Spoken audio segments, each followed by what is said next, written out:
مجید کی ایک آیت ہے جس کا غلط مفہوم لیا جاتا ہے، لا اکراہ فی الدین۔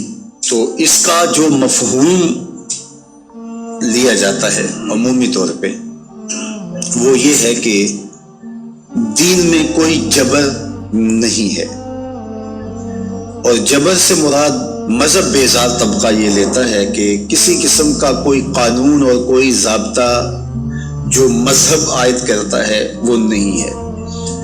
تو یہ مولویوں کی پیدا کردہ سختی ہے اور انہوں نے دین کو مشکل بنا دیا ہے، اور حدود و تعزیرات، قوانین، ضوابط، چور کا ہاتھ کاٹو، زانی کو سنگسار کرو، کوڑے مارو حد قذف میں، اور مختلف اوقات کے اندر مختلف عبادتوں کا لزوم۔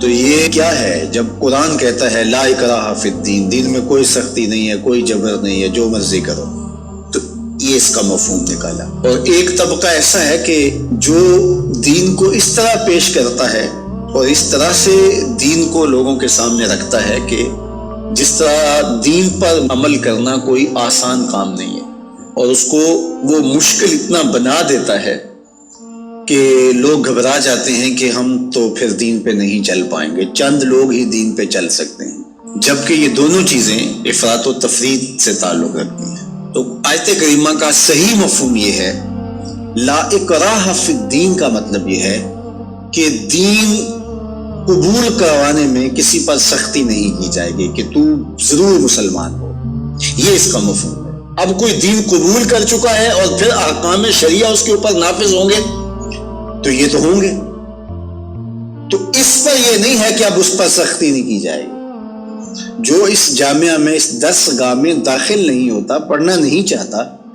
تو ہم اس کو دھکے سے گھر سے اٹھا کر کے یہاں داخلہ نہیں دے سکتے۔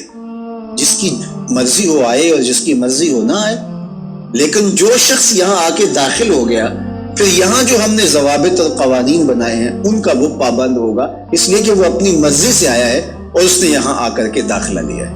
تو اب وہ کہے کہ میں نہیں مانتا تو وہ باغی کہلائے گا۔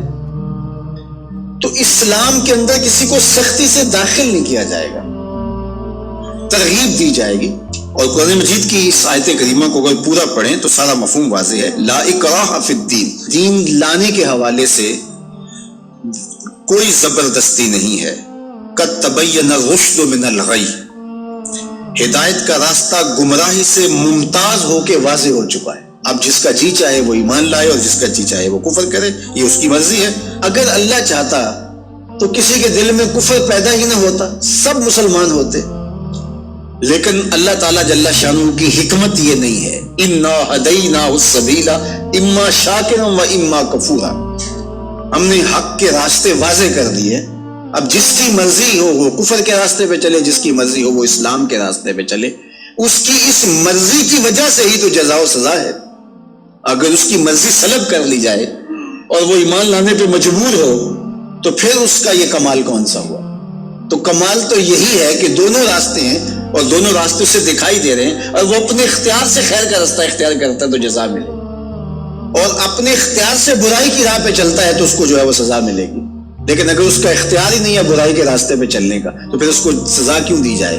تو یہ بات ذہن میں رکھیے گا، یہ اختیار پر جزا اور سزا ہے۔ تو آیت کریمہ کا مفہوم یہ بتاتا ہے کہ جو چاہے وہ حق پہ آئے، اس پہ مجبور نہیں کیا جائے گا۔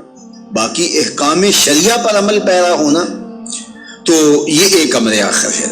تو یہ سراسر نفسانی خواہش ہے کہ اسلام ہمارے اوپر کوئی پابندی نہ لگائے، جس طرح ہم چاہیں اس طرح ہی چلیں اور ہماری زبان پہ کلمہ بھی جاری رہے۔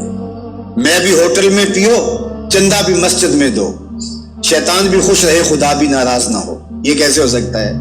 تو لا اکراہ فی الدین کا جو مفہوم لوگوں نے تراش لیا کہ اسلام کا کوئی ضابطہ قانون ہم قبول نہیں کریں گے، ہم خواہش اور مرضی کی زندگی بسر کریں گے، یہ سراسر دین کی منشا کے برعکس چیز ہے۔